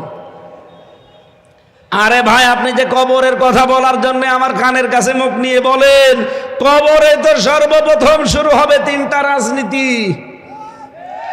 যারা আজ বলেন যে কোরআনের সাথে রাজনীতির সম্পর্ক নেই, আমার এই ছোট্ট মাথার ভেতরে 918 জায়গায় আয়াত পেয়েছি কোরআন দিয়ে রাজনীতি করা লাগবে। আমার চাইতে যারা বড় বড় মাথা নিয়ে বসে আছে ওনারা আরো বেশি পাবে। সুতরাং এই কথাগুলো যারা বলেন, আমার মনে হয় তারা কোরআন মানে কি তাও জানে না। ওদের পেটে যদি আপনি বোম মেরে বলেন যে কোরআন মানে কি, বলেন তো, বলতে পারবে না। আমার যতটুকু বিশ্বাস, যারা কোরআনের কথা শুনলে শুধু রাজনীতির গন্ধ খোঁজেন, এখন নতুন নতুন করে কিছু মানুষ তৈরি হচ্ছে। আগামীকাল যিনি আসবেন তার পেছনে অনেকে অলরেডি লেগে গেছে। বিশেষ করে আমার চুয়াডাঙ্গার একজন, চাঁপাইনবাবগঞ্জের স্বামী স্ত্রী 2 জন, কিশোরগঞ্জের এক আল্লাহর ওলি, আগে ছাত্রলীগের সভাপতি ছিল। হাসিনা নমিনেশন দেয়নি, তাড়িয়ে দিয়েছে, বাধ্য হয়ে এখন খয়রাতি আর একটা দলে যোগ দিয়েছে। এই 4 জনের কথা সারা বাংলাদেশে আমি শুনতে পাচ্ছি। মিজানুর রহমান আজহারীর নাম ধরে ধরে বিষদগার চালাচ্ছে। ডক্টর মিজানুর রহমান আজহারীর নামে জামাতের প্রোডাক্ট বলার কারণে আল্লাহ একজন জাহান্নামের কিট জাহান্নামে পাঠিয়ে দিয়েছে। এই কথা বলেন না কেন? সাবেক এক প্রতিমন্ত্রীকে জাহান্নামের কিট ওইটা, কারণ তার আদর্শ মোহাম্মদ রাসূলুল্লাহ ছিল না, ওর আদর্শ ছিল কোনো এক বাবা। এই কথা বলেন না কেন? সাফ কথা বলছি, বাংলাদেশে যার আদর্শ বিশ্ব নবী নয়, আপনি মরে গেলে বিনা হিসাবে বিনা বিচারে জাহান্নামে যাবেন, বিচারও লাগবে না, হিসাবও লাগবে না। আমি বানিয়ে বলছি। সূরা হুদ 12 নম্বর পারা 12 নম্বর পৃষ্ঠার 1 নম্বর লাইনের 98 নম্বর আয়াত, ইয়াকদুমু কওমাহু ইয়াউমাল কিয়ামাতি ফাআওরাদাহুমুন নার ইলা আখির আয়াত। যদিও আয়াতটা ফেরাউন সম্পর্কে নাজিল হওয়া, যত তাফসীর পড়েছি সব মুফাসসির আয়াতের বক্তব্যে সামারাইজ এইটাই দিয়েছেন, যেই দলের নেতা জাহান্নামে যাবে ওই দলের কর্মী সব তার সাথে জাহান্নামে যাবে। আপনি এবার বিবেককে জিজ্ঞাসা করে দেখেন, আপনার নেতা কি জান্নাত পাওয়ার মতো? আপনি এমন নেতার আদর্শ মানেন যার রাত 9টার পরে ঠিক মতো পা মাটিতে পড়ে না, তাল গাছকে ধাক্কা দিয়ে বলে ভাই সাইড দিয়ে আর কতক্ষণ দাঁড়াবো, এই কথা বলে না কেন? এই জন্য রাজনীতির গন্ধ না খুঁজে মাওলানা আজহারিকে যারা জামাতের প্রোডাক্ট বলে চালানোর কারণে মারা তো গেছে, আমার মনে হয় অলরেডি ও জাহান্নামে চলেও গেছে। কারণ তার আদর্শ যেহেতু বিশ্বনবী ছিল না, যার আদর্শ নবী মুহাম্মদ রাসূলুল্লাহ না, সে কোথায় যাবে? আরো জোরে বলেন। এখন যারা এগুলো বলছেন জনগণকে বিভ্রান্ত করার জন্য, উনি অ্যাক্টিভ ভাবে কোন রাজনৈতিক দলের সাথে নাম লিখাননি। কথা বলেন না কেন? আরো জোরে বলেন। আরে ভাই, এই গত 4 দিন আমরা যারা কথা বলছি, মাওলানা আব্দুল্লাহ আল আমিন, মাওলানা কামরুল ইসলাম সাঈদ আনসারী, সাজ্জেদ কামাল উদ্দিন জাফরি হাফিজাহুল্লাহ, আমি আমির হামজা সহ যদি কোনো ট্যাগ আমাদের পেছনে দিতেন, তাও হয়তো কেউ বিশ্বাস না করুক, শয়তান হালকা বিশ্বাস করত। কিন্তু আপনি ওই লোকটার নামে এমন একটা ট্যাগ লাগিয়ে দিচ্ছেন, শয়তানও বিশ্বাস করে না। আল্লামা সাঈদের বিরুদ্ধে যে মামলাগুলো দিয়েছিল তার ভেতরে একটা ছিল ধর্ষণের মামলা। যেই মহিলাকে ধর্ষণের মামলা দেওয়ার জন্য ওই মহিলাকে নিয়ে এসেছে এই যে অ্যাডভোকেট তাজুল ইসলাম, উনি জিজ্ঞাসা করছে, মা আপনাকে আল্লামা সাঈদী ধর্ষণ করেছে? বলছে জি হ্যাঁ। আপনার জন্ম তারিখ কত, জন্মসাল? যে 1975। 1975 সালে আপনার জন্ম, আর 1971 সালে উনি আপনাকে ধর্ষণ করেছে। ওটা কি রুহের জগতে? এ পোড়াটা যে বানোয়াট, এটা আমি নিজের জীবন দিয়ে টের পেয়েছি। কারণ 3টা বছরে ওরা আমার এই বানোয়াট মিথ্যা একটা মামলা সাজিয়ে ফাঁসির কন্ডেম ছেলে রেখে দিয়েছে। 3 বছর আমার জামিন দেয়নি, অথচ আগস্টের 5 তারিখের পর শুধু মামলাটা তুলতে দেরি। আদালত বলছে এ কি দেখে বিচার করব, এর ভেতরে তো কোনো মাল ম্যাটারেস নেই, আমি যে বিচার করব কোনো কিছুই তো পাই না। শুধু জামিন না জান পুরা মামলা খারিজ করে দিলাম। আমি বলতে গেলাম যে আদালত 3 বছর এই মামলা তো আপনার কাছে ছিল, তখন তো বলেননি যে কোনো মাল নেই, আজকে হঠাৎ করে কি হয়ে গেল? এইটাই বলতো হুজুর আমার কিছু করার নেই, আমার হাত বাঁধা ছিল। হ্যাঁ কথা বলেন না কেন? আজকে আমার হাত খোলা আছে, আজ আমি ন্যায় বিচার করতে পারছি। আমরা বলতে চাই এই দেশে 1628টা চেয়ারে দায়িত্বে ছিল যারা, সবগুলো জালেম আর জালেমদের দোষর। একটাও যেন কোনো চেয়ারে আর থাকতে না পারে, প্রত্যেককে ওখান থেকে নামিয়ে দেন এই জালেম এবং জালেমদের দোষর হওয়ার কারণে। এখানে বৈষম্যের শিকার ছিল এই 17 বছর যারা, তাদেরকে বসান। এই কথা বলেন না কেন? এবং এই 1628টা চেয়ারে যারা বসবে তাদের প্রত্যেকের হাত আমরা দেখতে চাই আবু সাঈদের মতো এভাবে খোলা থাকবে। কারা কারা এটা চান দেখে?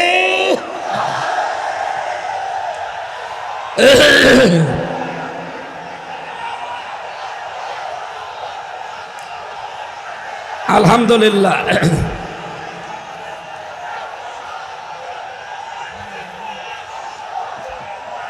হ্যাঁ এবার বসেন, আমি তো দাঁড়াতে বলি না, বসেন বসেন। আমাদের আজকের আলোচনার বিষয় আমি আরম্ভ করছি। যেহেতু হারাজন শব্দের ব্যাখ্যা বলছিলাম যে নির্ভীক হয়ে কথা বলা লাগবে, কে বেজার হবে কে খুশি হবে ওটা আমার দেখার দরকার নেই। আমি দেখতে চাই আমার আল্লাহ কি বলেছে, রাসূল কি করেছে এ কথাটা বলেছিলেন বিংশ শতাব্দীর একজন মুজাদ্দিদ। এই যে এই বইটায় যার ছবি দেখতে পাচ্ছেন, মাওলানা সাজ্জেদ আবুল আলা মওদুদী রহমতুল্লাহ আলাইহি, তার এই কথাটা বিশ্বের হাজার হাজার লক্ষ লক্ষ মানুষের কলিজায় লেগেছে যে আমি ইসলাম মানতে গিয়ে কোনোদিন দেখিনি যে বাবা কি বলেছে, দাদা কি করেছে, পীর সাহেব কি বলেছে, না, আমি দেখতে পেয়েছি আল্লাহ কি বলেছে, রাসূল কি করেছে। আমরা তার এই কথাকে সামনে নিয়ে তাফসীরুল কোরআন মাহফিল লিখে দিয়েছেন। আমার তেলাওয়াতকৃত আয়াত সূরা বাকারার 278 নম্বর আয়াতটার উপরে ভিত্তি করে আমরা কথা বলবো। মুমিন জীবনের 7 দফা কর্মসূচি আমার আল্লাহ আমাদেরকে দিয়েছেন। মরণের আগে হলেও আমরা যেন এই 7 দফা কর্মসূচি দুনিয়ায় পালন করতে পারি, আল্লাহ তৌফিক দেন, বলেন আমিন। এই 7 দফা কর্মসূচি যদি আমরা পালন করতে চাই, এর এগেনস্টে, এর বিপরীতে আমাদের প্রকাশ্য শত্রু কে? আরো জোরে বলেন। শয়তানও 7টা কর্মসূচি খাড়া করে রাখবে। আজকের আলোচনার বিষয় মুমিনের 7 দফা কর্মসূচি বনাম শয়তানের 7 দফা কর্মসূচি। দেখি আমরা কোনটা নিতে পারি। আল্লাহ রাব্বুল আলামিন জানিয়েছেন, ইয়া আইয়ুহাল্লাযীনা আমানু আতিউল্লাহ, ইয়া আইয়ুহাল্লাযীনা আমানু তাকুল্লাহা ওয়া যারু মা বাকিয়া মিনার রিবা ইন কুনতুম মুমিনিন। এই বসেন বসেন, খুব গুরুত্বপূর্ণ বিষয়, এখান থেকে আজকে নিয়ে বাড়ি যাওয়া লাগবে। আমার প্রথম মুমিন জীবনের কর্মসূচি দফা 1 নম্বরে আমার আল্লাহ দিয়েছেন, মুমিন যেই সমাজে থাকবে ওই সমাজে সুদ থাকতে পারবে না। এই জন্য আল্লাহ ইমানদারকে ডাক দিয়েছেন, ওহে যারা ইমানের দাবি করো, আমাকে ভয় করো, ওয়াযারু মা বাকিয়া মিনার রিবা, সুদের যত বকে আছে সব ছেড়ে দাও, ইন কুনতুম মুমিনিন, যদি মুমিন দাবি করো। তাহলে মুমিন জীবনের 1 নম্বর দফা সুদ মুক্ত সমাজ তৈরি করা, আর এটাই বাংলাদেশে তৈরি করবে ফেরেশতারা। আরো জোরে বলেন, আরো জোরে বলেন। এই বাংলাদেশে এখন ইসলামী ব্যাংক আছে, যদিও জালেমরা এসালমের মাধ্যমে ৭৫,০০০ কোটি টাকা এখান থেকে মারিং কাটিং করে ব্যাংকটা দুর্বল করে দিয়েছে। আমরা চাই আল্লাহ পাকে ব্যাংকে আবার দাঁড় করিয়ে দেবেন। এই ব্যাংকে মোশারাকা, মোদারাবা, মোরাবাহা, বায়ে সালাম, বায়ে ইস্তেসনা, বায়ে মুআজ্জাল, বায়ে ওয়াহেদা সহ প্রায় 28টা নিয়ম নীতি আছে ইসলামী অর্থনীতিতে। এই বাংলাদেশে যত ব্যাংকিং সেক্টর আছে, ব্যাংকিং ব্যবস্থা আছে সমাজে, এই দেশে যদি সরকারিভাবে যাকাত কায়েম হয়, সবগুলোতে ইসলামী অর্থনীতির ভিত্তিতে ব্যাংক চলবে। কথা বলেন ঠিক কিনা? তখন ইচ্ছা করলেও আপনি আর সুদ খেতেও পারবেন না, সুদ দিতেও পারবেন না। আজ চট্টগ্রামের বিভিন্ন এলাকায় আমরা শুনেছি টাকা ছেড়ে রাখে, টাকা আসে না, নেই? বলেন বলেন। 1000 টাকা দিলে মাসে মাসে 200 টাকা করে বেশি দেয়, তার মানে 1200 টাকা দেয়। এটা মায়ের সাথে জেনা করার গুনাহ হচ্ছে। চট্টলাবাসী, আজকে থেকেই কঠোর সিদ্ধান্ত নেওয়া লাগবে, আগামীর বাংলাদেশ হবে সুদ মুক্ত বাংলাদেশ। এটার জন্য যদি দল করা লাগে, এটার জন্য যদি মিছিল করা লাগে, এটার জন্য যদি মিটিং করা লাগে, এটার জন্য যদি ভোট দেওয়া লাগে, মুমিন জীবনের প্রথম দফা যেহেতু এইটা, এ কাজে আমরা আছি না নেই? আল্লাহ তৌফিক দেন, বলেন আমিন। 2 নম্বরে বেশি দফা, মুসলিম না হয়ে আমরা কেউ মরব না। সূরা আলে ইমরানের 102 নম্বর আয়াতে আল্লাহ দলিল দিয়েছেন, ইয়া আইয়ুহাল্লাযীনা আমানু ইত্তাকুল্লাহা হাক্কা তুকাতিহি ওয়া লা তামুতুন্না ইল্লা ওয়া আনতুম মুসলিমুন। ওহে যারা ঈমানের দাবি করো, আমি আল্লাহকে ভয় করো যেভাবে ভয় করা উচিত, আর তোমরা মরবা না যতক্ষণ তোমরা মুসলমান না হতে পারো। আমাদের জাতির পিতা হযরত ইব্রাহিম আলাইহিস সালাম ইন্তেকালের আগে তার কলিজার টুকরা সন্তানদেরকে ডাক দিয়ে তিনি বলেছিলেন, ওয়াওয়াসা বিহা ইব্রাহিম বানিহি ওয়া ইয়াকুব ইয়া বানিয়া ইন্নাল্লাহ হাসতাফা লাকুমুদ্দিন ফালা তামুতুন্না ইল্লা ওয়া আনতুম মুসলিমুন। হযরত ইব্রাহিম এবং ইয়াকুব ইন্তেকালের আগে সন্তানদেরকে ডাক দিয়ে বললেন, কলিজার টুকরার সন্তানেরা, অবশ্যই আল্লাহ তোমাদের জন্য একটা দিনকে নির্ধারিত করেছেন, মনোনীত করেছেন। দিন মানে রাতের পরে যে দিন আসবে ওই দিন, ওটা ইসলাম। দিন মানে কি? আরো জোরে বলেন।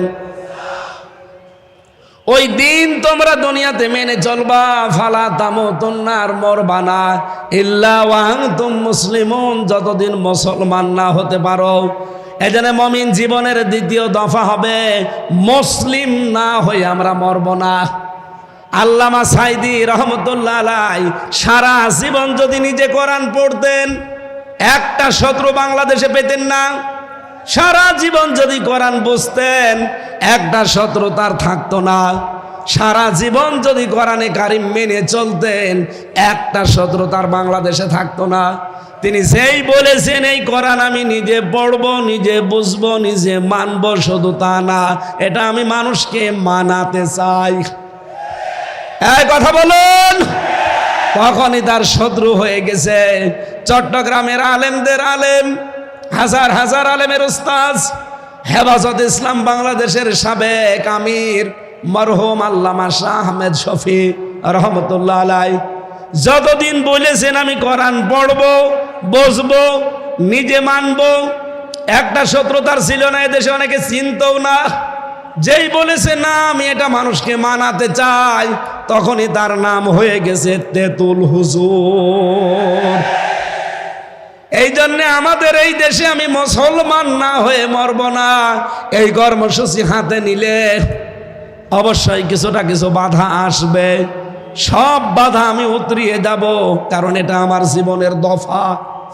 3 নম্বর দফায় পেয়েছি ওসিলা ধরতে হবে জিহাদকে। কাকে? সূরা মায়েদার 35 নম্বর আয়াতে দেখবেন, ইয়া আইয়ুহাল্লাযীনা আমানুত্তাকুল্লাহা ওয়াবতাগু ইলাইহিল ওয়াসিলাতা ওয়াজাহিদু ফি সাবিলিহি লাআল্লাকুম তুফলিহুন। বলেন আমিন। আল্লাহ ডাক দিয়েছেন, ইমানদারেরা আমাকে ভয় করো, আর আমাকে পাওয়ার জন্য একটা ওসিলা তালাশ করো। সেই ওসিলার নাম হচ্ছে জিহাদ। নাম কি? তাহলে আশা করা যায় তোমরা সফল হবে। বাংলাদেশে বহু মানুষ এই আয়াতটা নিজের দিকে টেনে টেনে ব্যাখ্যা করে, আমাদেরকে ভুল ইনফরমেশন দেয়। তারা বলতে চায় ওসিলা তালাশ করো মানে পীর ধরো। কোন তাফসিরে আমি এটা পাইনি, ওরা সব বানিয়েছে। ওসিলা শব্দের ব্যাখ্যা পেয়েছি আমি 3টা। ওসিলা মানে নেক কাজ, ওসিলা মানে কোরআন, ওসিলা মানে 3 নম্বরে নবীর সম্মান। আপনি পীর ধরা লাগবে পেলেন কোথায়? সুতরাং আল্লাহ পর্যন্ত পৌঁছানোর একটাই মাধ্যম আছে উত্তম, সেটা হচ্ছে জিহাদ। আর জিহাদ বলা হয় তাকে অন্যায় যেখানে জিহাদ সেখানে। আজ বাংলাদেশের সবচাইতে বড় অন্যায় আরম্ভ হয়েছে চাঁদাবাজি। সুতরাং চাঁদাবাজি যেখানে, দলমত নির্বিশেষে ঐক্যবদ্ধ হয়ে প্রতিহত করা লাগবে সেখানে। এটার নাম জিহাদ। এইটার মাধ্যমে আল্লাহ পর্যন্ত যাওয়া যাবে। এটা আমাদের জীবনের 3 নম্বর দফা বানানো লাগবে মুমিন জীবনের। 4 নম্বরে বেশি সত্যবাদীদের সাথে থাকা লাগবে। সূরা তাওবা 119 নম্বর আয়াতে আছে, ইয়া আইয়ুহাল্লাযীনা আমানুত্তাকুল্লাহা ওয়া কুনু মা'আস সাদিকিন। ওহে যারা ইমানের দাবি করো আমাকে ভয় করো, আর দুনিয়ায় যারা সত্যবাদী তাদের সঙ্গে থাকো। জোরে বলেন সুবহানাল্লাহ। সত্যবাদী পৃথিবীতে আল্লাহর দৃষ্টিতে তারা, এই দুনিয়ায় যাদের সম্পর্ক কোরআনের সাথে আর কোরআন কায়েমের সাথে। আপনি তাফসিরে ফি জিলালিল কোরআন দেখবেন, এর ব্যাখ্যা আছে। 5 নম্বরের দফা বেশি সদা সত্য কথা বলা লাগবে। সূরা হাসাবের 70 নম্বর আয়াতটা দেখবেন, ইয়া আইয়ুহাল্লাযীনা আমানুত্তাকুল্লাহা ওয়া কুলু কাওলান সাদীদা। ওহে ঈমানদারেরা আল্লাহকে ভয় করো, আর কথা বললে সোজা সরল সত্য কথা বলো। এ নির্দেশ কার? এই বাংলাদেশে যখনই আপনি এই দফাটা কায়েম করতে যাবেন যে আমি সত্য বই মিথ্যা বলিব না, তখন হাজারো মিথ্যা বিচার বন্ধ হয়ে যাবে। আমি দেখেছি আমার বিরুদ্ধে 4 জন সাক্ষী এনেছিল প্রশাসন। এই জালেম সরকার কুষ্টিয়ার 4 জনকে বানিয়ে সাক্ষী নিয়ে এসেছিল আমার বিরুদ্ধে। তারা সাক্ষী দেওয়ার আগে পিপি তাদেরকে কোরআন শরীফ হাতে তুলে দিল। এটা তুলে দিয়ে বলছে, যাহা বলিব সত্য বলিব, সত্য বই মিথ্যা বলিব না। অথচ এটা যে হাত থেকে সরে গেল দেখলাম পুরা যা বললো সব মিথ্যা কথা। এই জন্য আমার জীবনের দফা বানানো লাগবে এটা। আমি যদা যা বলবো এখন থেকে সদা সত্য কথা বলবো। কথা বলে না কেন? 6 নম্বরে আমি দফা পেয়েছি মুমিন জীবনের, এইটাই আমার মনে হয় আসল দফা। এখন থেকে বিশ্ব নবী মুহাম্মদুর রাসূলুল্লাহকে একমাত্র আদর্শ মানা লাগবে।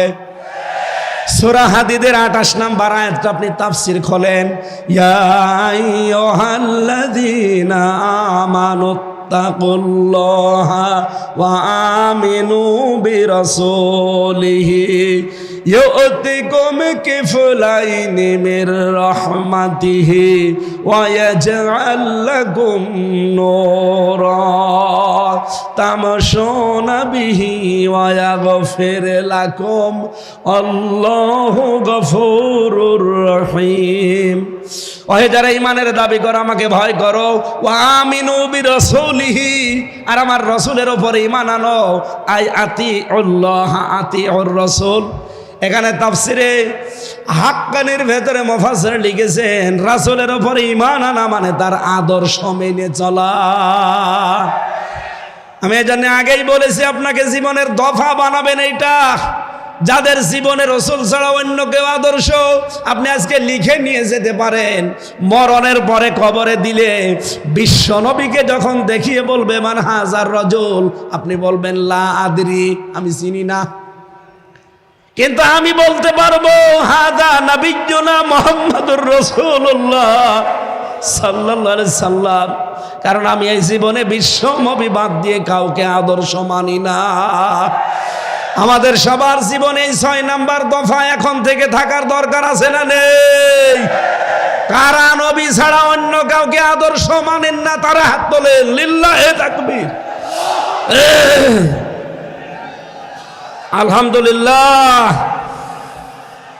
বীর চট্টলবাসী 7 নাম্বার দফাটা আমাদের এবার শেষ দফা। এটা মুমিন জীবনের 7 নাম্বার দফা হচ্ছে এখন থেকে আখিরাতের পুঁজি তৈরি করে পাঠাবো।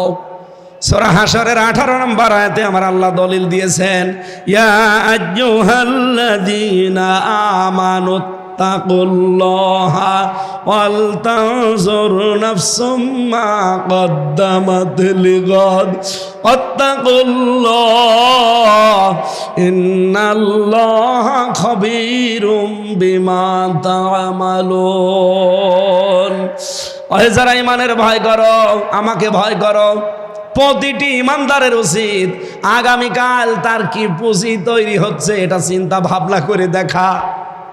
আমি বলছি আবার আমাকে ভয় করো, তোমরা যা করো প্রতিটি জিনিসের খবর জানেন কে? এই জন্য আমাদের জীবনের শেষ দফা, ফাইনাল দফা, সর্বশেষ দফা, এখন থেকে এইটাই সিদ্ধান্ত নেওয়া লাগবে আগামী দিনের প্রস্তুতির জন্য আমি কি পাঠাচ্ছি। আল্লাহর এক বান্দা চট্টগ্রাম বাজারে মনে করেন বাজার করছে, 100 টাকার নোট দিয়েছে দোকানদারকে। দোকানদার টাকাটা নিয়ে উলট পালট করে বলছে, না এটা চলে না, নিয়ে যান, অন্য দিন দিয়ে যাবেন। যেই বলেছে চলে না, উনি সেন্সলেস হয়ে পড়ে গেছে। লোকজন এসে বলছে, কি দোকানদার, এ বুজুর্গ মানুষটাকে আপনি মারধর করেছেন? বলছে, না, আগে হুঁশ ফিরান। হুঁশ ফিরিয়েছে, সেন্সলেস হয়ে গেলেন কেন? আপনাকে মেরেছে দোকানদার? লোকটা বলে, না, সেন্সলেস হলেন এই টাকাটা দিয়েছিল মানে উলট পালট করে দেখে বলছে, এর মাঝে যে লাল দাগ থাকার দরকার ছিল একটা দাগ, ওইটা নেই, এটা অসল টাকা, এটা চলে না। আমি চিন্তা করলাম, আমারও তো জীবনের একটা 100 টাকার নোট আছে, তার নাম হায়াত।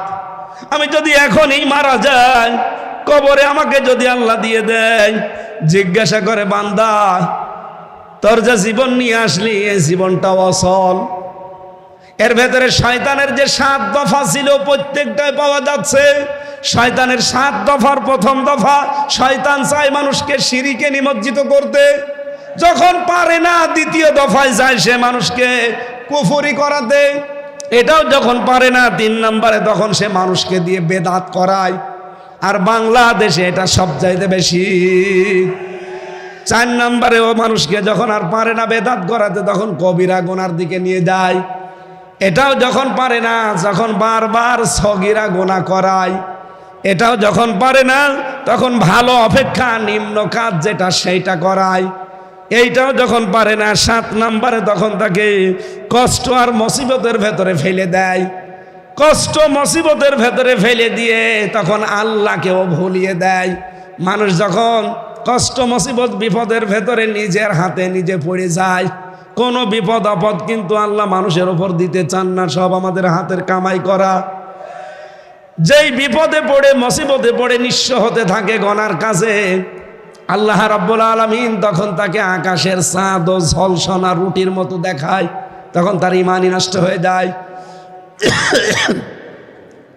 লোকটা ডাক দিয়ে বলছে, আমি চিন্তা করলাম আমারও তো একটা 100 টাকার নোট আছে। আল্লাহ পাক যদি বলে, বান্দা শয়তানের যে 7 দফা ছিল তোর আমল নামার ভেতরে, জীবনের ভেতরে সব দফাগুলো পাওয়া যায়। শিরিক পাওয়া যায়, কুফরি পাওয়া যায়, বেদাত পাওয়া যায়, কবিরা গুনাহ পাওয়া যায়, বারবার সগীরা গুনাহ করতি সেটা পাওয়া যায়। সবগুলোই তো পাওয়া যাচ্ছে।